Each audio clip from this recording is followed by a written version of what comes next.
précède à tout Israël. Israël sortit de la rencontre des Philistins pour combattre.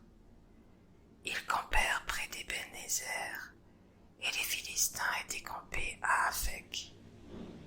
Les Philistins se rangèrent en bataille contre Israël, et le combat s'engagea. Israël fut battu par les Philistins, qui tuèrent sur le champ de bataille environ 4000 hommes.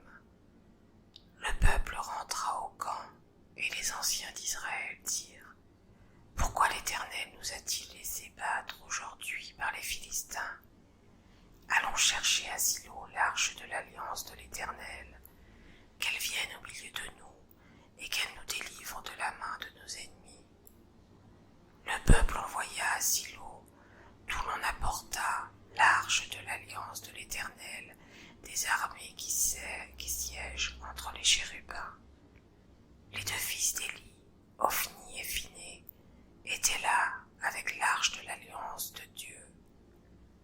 Lorsque l'arche de l'alliance de l'Éternel entra dans le camp, tout Israël poussa de grands cris de joie, et la terre en fut ébranlée. Le retentissement de ces cris fut entendu des Philistins, et ils dirent : « Que signifient ces grands cris qui retentissent dans le camp des Hébreux ?» Et ils apprirent que l'arche de l'Éternel était arrivée au camp. Les Philistins eurent peur, parce qu'ils crurent que Dieu était venu dans le camp.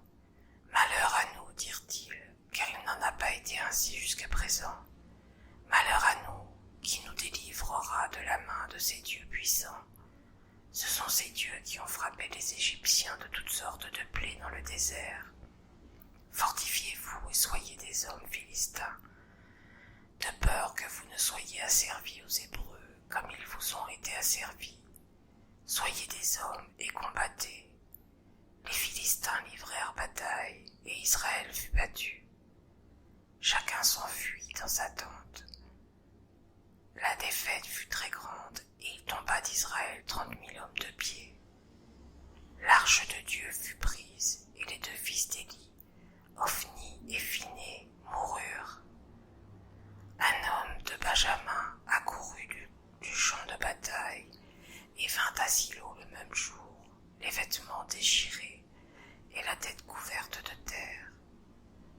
Lorsqu'il arriva, Élie était dans la tente, assis sur un siège près du chemin, car son cœur était inquiet pour l'arche de Dieu.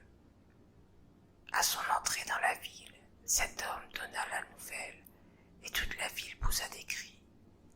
Élie, entendant ces cris, dit : « Que signifie ce tumulte ? » Et aussitôt l'homme vint apporter la nouvelle à Élie. Or, Élie était âgé de 98 ans. Il avait les yeux fixes, ne pouvait plus voir.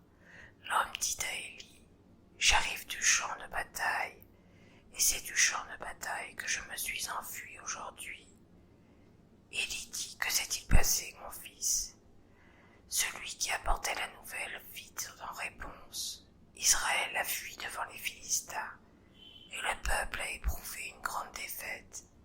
Et même tes deux fils, Ophni et Phiné, sont morts, et l'arche de Dieu a été prise. » À peine eut-il fait mention de l'arche de Dieu qu'Élie tomba de son cierge à la renverse à côté de la porte.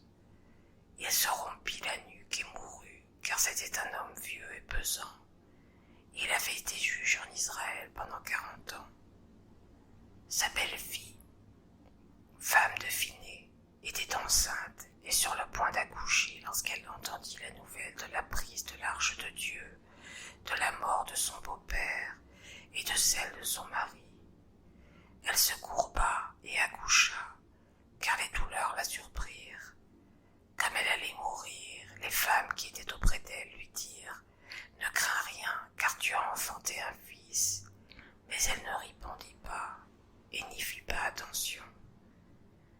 Elle appela l'enfant Ichabod, en disant : « La gloire est bannie d'Israël. » C'était à cause de la prise de l'arche de Dieu et à cause de son beau-père et de son mari